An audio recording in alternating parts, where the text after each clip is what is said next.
नमस्कार. दासबोध निरूपण मालिकेतील आज 78वा भाग.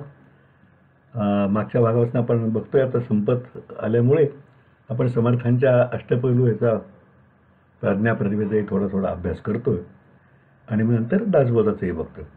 समर्थांच्या अंगी जे कवित्व होतं, अर्थात समर्थांनी म्हणले की कवित्व हे देवाने दिलं असतं, पण ते कवित्वाचे आविष्कार समर्थांनी अनेक भक्तिरचनामध्ये केले, अनेक काव्यामध्ये केलेले आहेत. त्यांच्या एक शिवथर गळीला जो धबधबा पडतो तो फार अप्रतिम दृश्य असतं. त्याचं वर्णन करणाऱ्या समर्थांची एक रचना खूप प्रसिद्ध आहे. गिरीचे मस्तकी गंगा तेथुनी चालिली बळे, धबाबा लोटल्या धारा धबाबा तोय आदळे. गरजतो मेघतो सिंधू ध्वनी कल्लोळ उठिला, कऱ्याची आदळे धारा वात आवर्त होत असे. तुषार उठती रेणू दुसरे रचमातले, वात मिश्रित ते रेणू शीत मिश्रित धूकडे. दराच तुटला मोठा जाळखंडे परोपरी, निबिड दाटली छाया त्यामध्ये ओघ वाहते.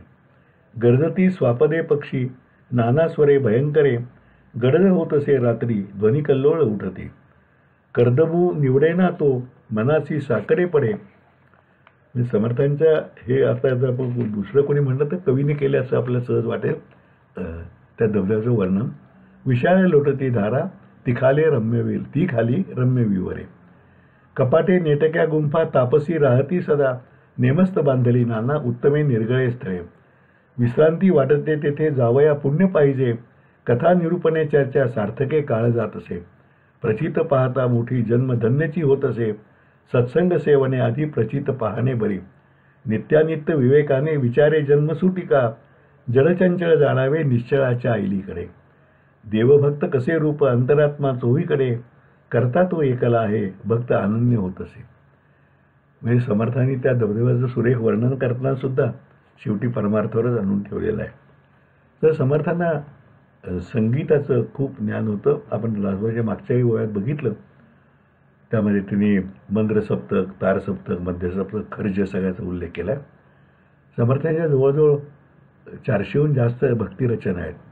बहुसंख्य मराठीत आहेत, काही दखनीमध्ये आहेत, दखनी हिंदीमध्ये सुद्धा. आणि त्यातल्या अनेकावर त्यांनी त्याचा राग आणि ताल याचंही वर्णन केले. पंडित संजीव अभ्यंकर, पंडित रघुनंदन पणशीकर, पंडित शौनक अभिषेकी, मंजुषा पाटील, कल्याणी साळुंके पांडे हे सगळेजण त्यांच्या रचना अनेक गातात. खरं तर पहिली भरतरत्न पंडित भीमसेन जोशींनी त्यांच्या पहिल्या रचना समर्थांच्या गायला सुरुवात केली ती, आणि त्याचाही उल्लेख मी एका ठिकाणी मागे केलेला होता. त्या गायनी कलेवर समर्थांनी एक छान काव्य केलेलं आहे. गायनाचं आयुष्यात किती महत्त्व आहे त्या समर्थांनी म्हटलं आहे. ते एक काव्य आपण बघूया. संगीताचे महत्त्व सांगणारी ही समर्थांची रचना आहे, धन्य ते गायनी कळा. आपण त्यात गोपालकृष्ण भोबे हे गोमंतकीय नाट्यलेखक होते. त्यांनी हे धन्य ते गायनी कळा या नावाचं एक नाटक लिहिलं होतं आणि ज्यामध्ये रामदास कामतांनी काम केलं, त्यांनी ज्याला संगीत खुद्द पंडित भीमसेन जोशींनी दिलं होतं. मला त्यातली काही गाणी बसवताना उपस्थित राहायचा योग मला आला होता. म्हणजे पंडित जी शिकवत होते आणि रामदास कामत शिकत होते. एक गाणं माझ्या लक्षात आहे. आता मी गायक नाही आहे त्यामुळे म्हणून दाखवणार नाही. चिरंजीव राहो जगी रामनाम असं गाणं त्यामध्ये होतं, मला आठवतंय. तर समर्थ काय म्हणतात संगीताची महती सांगताना, संगीत गायनी विद्या सर्व सध्या मनोरथा, विदेश पाहता नाही धन्य ते गायनी कळा. आवडी सगळे लोका प्रीतीने भजती जनी, इच्छिले पूर्वी ती सर्वे धन्य ते गायनी कळा. वेधिली सर्वही चित्ते बोधिली लोकभाविके, अद्भुत गुण देवांचे धन्य ते गायनी कळा. एकाकी महंती येते, मोठेपणा मिळतो, एकाकी महंती येते उदंड कीर्ती वाढते, विख्यात सगळे लोकी धन्य ते गायनी कळा. राहती लोक ते राजी आवडे उपजे मनी, वर्णिता कीर्ती देवाची धन्य ते गायनी कळा.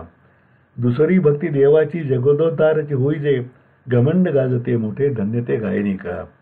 बारीक उठती केळा, आता वादनाचं वर्णन आहे. बारीक उठती केळा नाना तंत परोपरी, ऐकता गुदगुल्या होती धन्य ते गायनी कळा. बाळके स्वापदे पक्षी लोधती वेधती मने, चित्त निश्चित्त होत आहे धन्य ते गायनी कळा. संगीत मूर्छना ताळे, मुरकुंडी होतसे बळे, विताळ पाहता नाही धन्य ते गायनी कळा. प्रबंधे कीर्ती देवाची जाड दृष्टांत नेटके. रसाळ गोल्यता मोठी धन्य ते गायनी कळा. नाना प्रकारीची माने कीर्ती प्रताप होत असे. आतुळ तुळना नाही धन्य ते गायनी कळा. भक्तीची आवडी मोठी करुणा कीर्तने बरी. भक्तांची आवडी भक्ता धन्य ते गायनी कळा. समर्थांच्या ज्या भक्तिरचना आहेत त्यातल्या मी शब्द संगीतबद्ध सुधीर मोघ्यांनी केल्या आणि मी निर्मित केल्या कॅसेट्स समर्थचंद आणि समर्थ दोन आहेत. त्यातला काही भाग मी माझ्या यूट्यूब चॅनेललाही टाकलेला आहे. आणि समर्थांनी म्हणजे विठ्ठल भक्ती समर्थ करायचे. सगळ्या रूपामध्ये राम आणि एक परमेश्वर म्हणल्या तर ती रूप अनेक असली ते परमेश्वर एक अशी त्यांची श्रद्धा होती. त्यामुळे इथे कार्य अहो उभा श्रीरामा अशी समर्थांनी पंढरपूरच्या विठोबाची वर केलेली भक्तिरचना आहे. दुसरी रचना आहे की माझे मानसी विटेवरी विठ्ठलाचरणी निरंतर. जो जो पंढरीस गेला त्याने काही काळ जिंकेला अशी रचना आहे. याशिवाय लोकगीतं आहेत. आरत्या तर 3 समर्थांच्या आहेतच आपल्याला माहिती आहेत. सुखकर्ता दुःखहर्ता लवचरती विक्राळा शंकराची आणि मारुतीची आरती आहेत. शिवाय अनेक स्तोत्र आहेत. समर्थांनी मारुतीचं वर्णन पण भीमरूपी मारुती अशी जवळजवळ मारुती स्तुतीमध्ये 22-21 स्तोत्र आहेत. याशिवाय लोकगीतं आहेत समर्थांनी लिहिलेली. वासुदेव पिंगळा डबगाणी अशी अनेक लोकगीतं आहेत समर्थांनी लिहिलेली. साफळचं वर्णन करताना हेही आमच्या आनंद वनभूमी म्हणून जे एक आम्ही डॉक्युमेंटरी केली आहे जी 4 भागात माझ्या यूट्यूबवर आहे. त्यात अभिजित कोसंबी हे गाणं गायलेलं आहे प्रत्येक समर्थांचं. भोवती डोंगराचा फेरमध्ये देवाचे शिखर पुढे मंडप सुंदर नव खानाचा. चहू खांबावरी रचनावर त्याचं विसकमान काम कटाव नयन समाधान. नाना तरु आंबे बने दोन्हीकडे वृंदावने वृंदावने जगज्जीवने वस्ती केली. पुढे उभा कपीवर पूर्वेकडे लंबोदर खाली दाटले दरबार ठाई ठाई. असं ते समर्थांनी हे डब गाणं लिहिलेलं आहे. आणि विशेष म्हणजे आपण आज पाण्यासंबंधी बघतो. पाणी वापर कसं करावं काय करावं करायचं व्हावं पण जलनीती असं आपण म्हणतो. आता समर्थांनी एक रचना पाण्यावरती केली. समर्थ म्हणतात सकळ जीवा चैतन्य सकळिका समान त्रैलोक्याचे महिमान उदकापाशी. उदकाचं महत्त्व पाण्याचं मोठं आहे. नदीचे उदक वाहत गेले तो निरर्थक चालले. जरी बांधून काढिले नाना तीरी कालवे. म्हणजे थोडक्यात नदी जर नुसती सोडली तर उपयोग नाही. पाणी वाया जाईल. तीरावर कालवे धरणं बांधा. उदक निघेने वर्तविले नाना जिनसी पीके काढिले. पुढे उदकशी झाले. उदक जे तुम्ही सांभाळलं धरणं बांधली कालवे काढले तर ते उपयोगी पडतील. त्यातनं पीक येईल आणि सोन्यासारखं पीक येईल. नाना उंच आम्रफळे अंजीर ऊस द्राक्ष केळे नाना पिके यत्नजळे निर्माण झाली. ही सांगतात समर्थ पुढे की पाण्याचा वापर कसा करावा आणि त्यातनं काय निर्माण होईल. थोडे आणखी 1-2 गोष्टी आहेत आपण पुढच्या वेळेला बघूया. आणि आपण आता परत आपल्या मूळ दासबोधाकडे वळूया. आपण मागच्या वेळेला 5वा समास बघितला होता.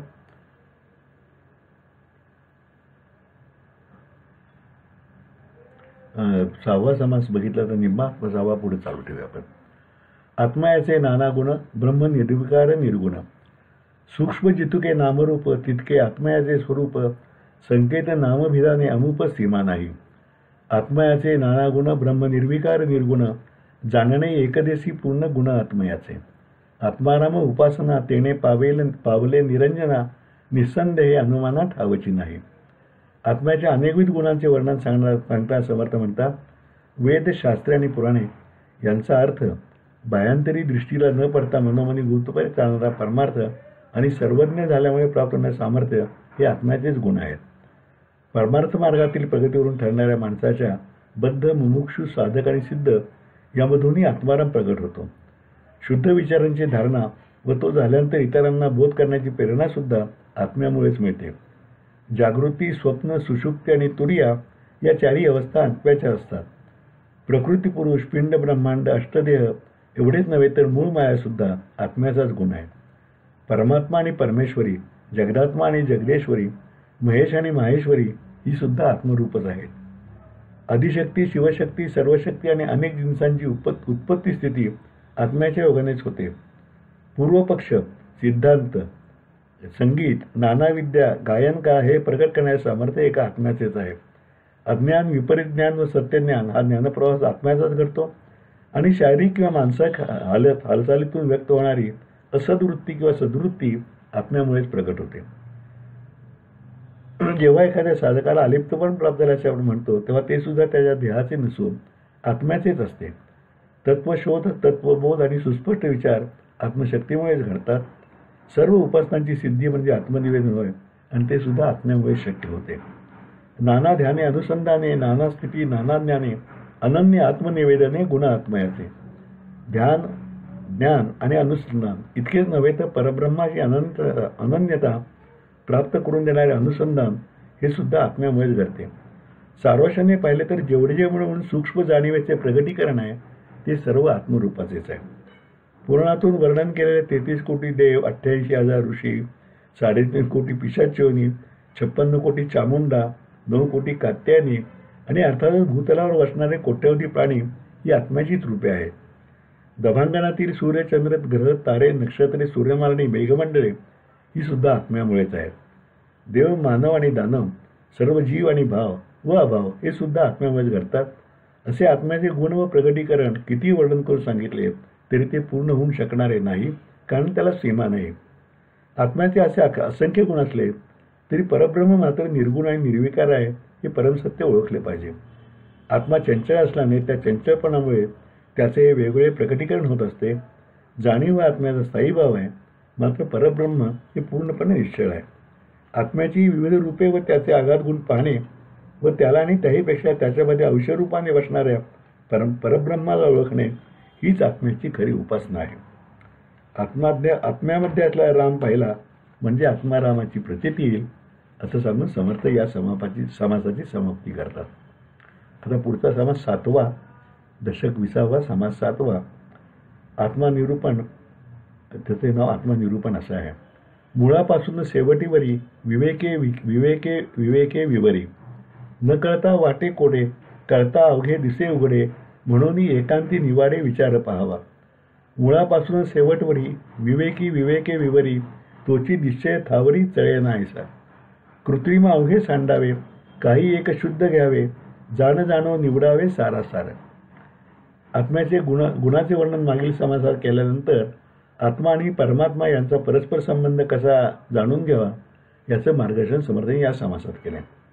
ज्याला आत्म परमात्मा संबंध कळतो तो परमात्म्याशी एकरूप होऊन समाधानी होतो. ते परमोच्च समाधान अनुर्वाच्य म्हणजे शब्दांनी वर्णन करून सांगण्याजोगे नसते, पण तरीही ते बोलल्याने नष्ट झाले असे होत नसल्याने इतरांना त्याची गोडी लागावी म्हणून सांगितलं पाहिजे. समर्थ म्हणतात, ते अद्वितीय समाधान मिळवण्यासाठी काही सोडावे किंवा मांडावे लागता आंतरिक विचाराने शोध घेतला की त्याचा बोध होऊ शकतो. आत्मा हाच माणसाच्या हातून घडणाऱ्या चांगल्या आणि वाईट अशा दोन्ही गोष्टींचा करता करता आहे. उत्तम गुण शुद्ध आत्म्याचे असतात व तो उत्तम कार्य घडवून आणतो. बऱ्या वाईट अशा दोन्ही गुणांचे मिश्रण ज्याच्या ठायी असते त्याला शबल आत्मा म्हणतात. तो काही चांगली तर काही वाईट कृत्य करवतो. साधकाने देहाचा शोध घ्यावे सांगतात समर्थ म्हणतात, जडदेह भूतांचा, चंचल गुण आत्मा याचा, निश्चय ब्रह्मा वेगळा ठाव कायचा जेथे तिथे. देहाचा अंतर्मुखून विचारपूर्वक शोध घेतला की देह जड आहे तर आत्मा चंचल आहे आणि परब्रह्मच केवळ निश्चळ आहे ही पिंड ब्रह्मांडाची रचना समजून येईल. परब्रह्म निश्चळ, अविनाशी व गंधाट असल्याने ते नाही अशी कोणतीही जागा किंवा जीव त्रिखंडात सापडणार नाही. ते सदैव सर्वत्र आहेच. पिंडामधून म्हणजे देहातून आत्मा निघून गेला की चालता बोलता देह क्षणार्धात निष्प्राण होऊन पडतो हे आपल्याला प्रत्यास येते आणि परब्रह्म सगळ्या ठाई असून त्याला गुण किंवा आकार नाहीत असे ते निर्गुण निराकार हे समजून घेता येते. अंतरात्मा व माया बदलते पण ब्रह्म स्थिरच आहे विवेकाने जाणेल तोच परमार्थ मार्ग धरू शकेल. ज्याचा संहार होतो ते नाशवंत असते, ते निश्चळ असूच शकत नाही. त्यामुळे जड आणि चंचल म्हणजे देह आणि आत्मा बदलणारे तर परब्रह्म मात्र सदा स्थित आहे. हे सत्य तसे अवघड आणि कूट नाही, परंतु विवेकाने विचार न करण्याला ते गहन कोडे वाटते. तर सत्य ज्ञान झाले की ते कोडे पटकन सुटून सुद्धा जाते. यासाठी साधकाने एकांतात जाऊन पूर्ण विचार करावा म्हणजे त्याला हे कोडे सहजपणे सुटेल. जर स्वानुभवी संत भेटून त्याचे मार्गदर्शन मिळाले तर ती संतभेट आणि उपदेश या एकांतापेक्षाही जास्त फलदायी असेल. आकाशात आलेले ढग जसे वाऱ्याने निघून जातात, तसे विवेकबळाने मनातील संशयाची अभ्रे निघून जाऊन आत्म्याने मानलेल्या दृश्य विश्वाचे मायाजाल संपून जाईल व सत्य ब्रह्म प्रत्ययाला येईल. विवेकाने असा विचार करत मायेपासून ब्रह्मापर्यंत पोचले की परब्रह्माची तद्रूपता प्राप्त होऊन अखंड स्वरूप स्थिती लाभते. यासाठी अनुमानाचे बोलणे सोडून अनुभव आणि प्रचितीच्या मार्गाने जावे, कृत्रिम मायावी असे नाशवंत सर सोडावे आणि अविनाशी शुद्ध ब्रह्मविचार अंतःकरणात स्थिर करावा. आज इथेच थांबूया. उद्या पुढचा भाग. सुरुवातीला आजच्याप्रमाणे थोडी समर्थ विचारांची ओळख आणि मग पुढे दासबोध परत.